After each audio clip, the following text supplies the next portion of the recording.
Welcome to the HR Empowerment Podcast, where we will uncover strategies and new insights from HR professionals who discuss up-to-date regulations, best practices, and the most pressing topics like diversity and equity, leadership, dealing with difficult situations, and much more that affect your bottom line and business. Thanks for joining us. Hey, everybody. Wendy Sellers here at the HR Lady. Welcome back. I'm here with my co-host, JC. Hey there. Hey.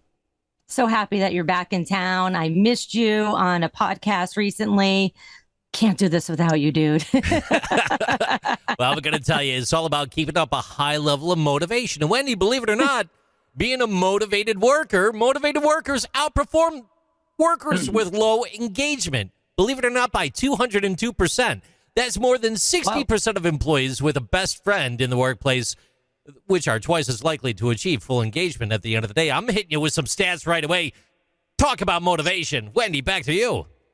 Yeah, think about it. If you have a good friend, doesn't need to be a best friend, but you have, or even if it's your best work friend, if you have a best friend or a good friend in the workplace, you want to, look out for them and you want to make sure that you're not disappointing them. So relationships in the workplace are essential. So I want to ask our guest today, Josh McAfee. How you doing? Doing great. How about you guys? Good. Hey, tell us about your book a little bit. You're best-selling author of Measure Up, a practical guide to getting the most out of your career and job search efforts and getting the right job faster. Tell us a little bit about this and, what's your, number one or two pieces of advice for someone who is seeking just either a new job or a new career altogether. Yeah. I wrote the book because I'm really passionate about helping people make great career decisions as well as great hiring decisions.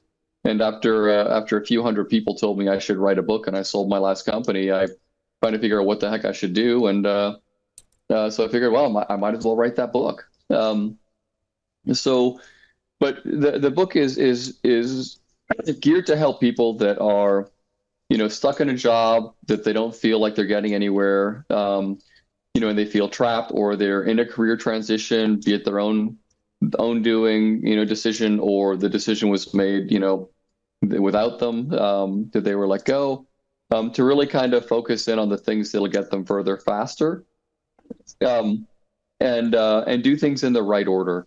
An example of that is most people, as soon as they're looking for a career, they call everyone in the network and say, I'm looking for a job, and try and get the word out there and do a ton of networking. And you ask them, what they want to do or where they're valuable. And they tell you, 30 minutes worth of stuff. They go through their entire work history, and you're sitting there going, I don't know what they're going to do or where they're valuable. And it makes that person really uncomfortable. And you basically burned the contact. They still want to be friends with you. They still want to help, but they're helpless to help you because you haven't packaged yourself right. You haven't defined yourself as a product and given them the tools to help you. So we teach people to do things kind of in the right order, and then to do things that are measurable. First and foremost, make sure your head's straight. Second, use all of your experience, good, bad, and ugly, to define yourself as a product. Third, build out your messaging so that it's compelling, memorable, and brief. Then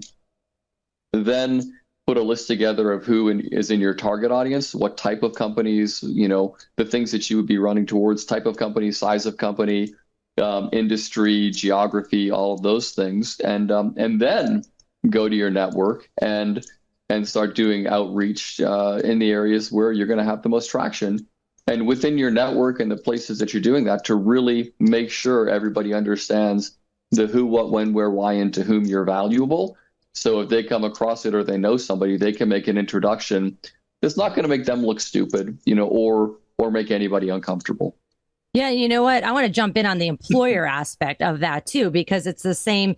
You need to make sure you are clearly defining what the role is so that if you're still, looking to build this winning team, whether you're replacing people, or you're just building it from the ground, that it's crystal clear to everyone involved, the referring party, the people that are applying, what is the job? And what I also find out is, and no offense to HR or anyone else, I was in HR, I am the HR lady, is making sure that the job that is out there in a job ad that people are applying for or referring to is actually the job. I see all too often the business owner or the HR people are like, okay, here's a job description. We're going to post it up, hopefully make it a nice advertising piece.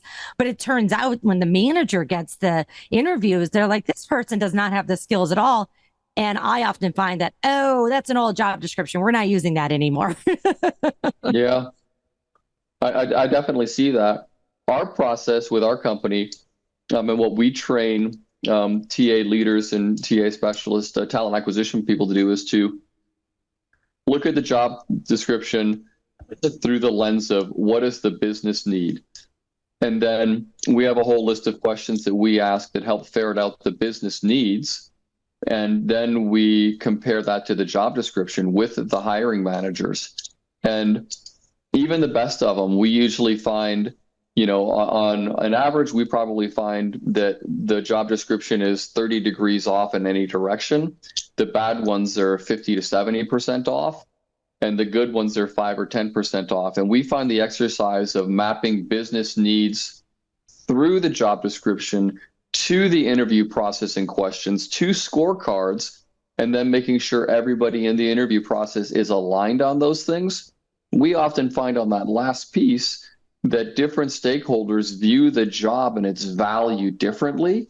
And if you have a conversation or make them have that conversation and you lead it with compelling questions, that one, they're like, oh crap, yeah, that is really valuable, or no, that really isn't as valuable as I thought it was. But they also now have a renewed and increased or improved appreciation of the other people that are in that interview process.